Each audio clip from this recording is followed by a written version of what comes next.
সত্য কথা বলার কারণে যদি তোমার চারপাশের মানুষজন সরে দাঁড়ায়, তবে মনে রেখো তুমি এতদিন আবর্জনাগুলোকে আঁকড়ে ধরে রেখেছিলে। যে মানুষটা তোমার নিয়ে ভাবে, তোমার জন্য সব কিছু ছেড়ে তোমার স্বপ্নগুলো পূরণ করার চেষ্টা করে, সেই হচ্ছে তোমার জীবনসঙ্গী হওয়ার যোগ্য। সব পরিবর্তনের পিছনে কোনো না কোনো গল্প থাকে, কোনোটা সুখের আবার কোনোটা দুঃখের। অপরিচিত মানুষ কখনো ঠকায় না, ঠকায় তো কাছের মানুষগুলোই। কেউ দেখে না তুমি তাদের জন্য কি করেছো, তারা নিশ্চিত এটার খবর রাখে তুমি তাদের জন্য কি করনি।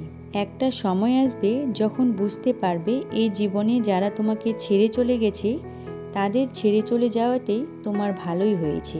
ধন্যবাদ জানান খারাপ সময়গুলোকে, কারণ খারাপ সময় না আসলে চিনতেই পারতেন না কে আপন কে পর। সবাই ভালো ব্যবহারের যোগ্য হয় না, মাঝে মাঝে যে যেমন তার সাথে তেমনই ব্যবহার করা উচিত। এটা অসভ্যতা নয়, প্রয়োজনীয়তা। হারিয়ে যাওয়া সূর্যকে ফিরে পেতে 12 ঘন্টা সময় লাগে, কিন্তু হারিয়ে যাওয়া বিশ্বাস সারা জীবন অপেক্ষা করলেও ফিরে পাওয়া যায় না। অন্য কাউকে পরিবর্তন করতে যেও না, নিজের ভুলগুলো থেকে শিখে নিজেকে পরিবর্তন করো, দেখবে জীবনে অনেক এগিয়ে যাবে। প্রতিটা মানুষ তার কর্মের ফল পাবে, কিছুটা ইহাকালে, বাকিটা পরকালের জন্য। একটি কথা মাথায় রাখবেন, অন্যের চোখের জলে নিজের সুখ তৈরি করে বহুদূর যাওয়া যায় না।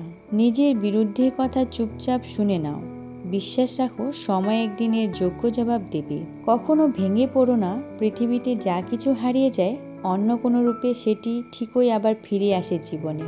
তুমি তোমার ভবিষ্যৎ পরিবর্তন করতে পারবে না, কিন্তু তোমার অভ্যাস পরিবর্তন করতে নিশ্চয়ই পারবে, এবং সেই অভ্যাসই তোমার ভবিষ্যৎ পরিবর্তন করে দেবে।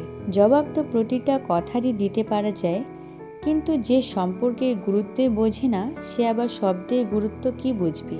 ছেড়ে দিলে যদি ছাড় পাওয়া যেত, তাহলে উপন্যাসের শেষ পাতায় সবাই সুখ খুঁজে পেত। আমাকে ভুলে যাওয়া কোনো অস্বাভাবিক কিছুই নেই। প্রয়োজন ফুরালে মানুষ ভগবানকেও ভুলে যায়, আর আমি তো সাধারণ মানুষ মাত্র। আঘাত ছাড়া জীবনে কখনো উন্নতি করা যায় না, তাই জীবনে আঘাত বা হোঁচটের প্রয়োজন আছে। জীবনে যত আঘাত পাবে ততই কাছের মানুষগুলোকে চিনতে পারবে। জীবনে অনেক স্বপ্ন পূরণ না হওয়ার পরেও স্বপ্নকে নিয়ে বেঁচে থাকাটাই হয়তো জীবন।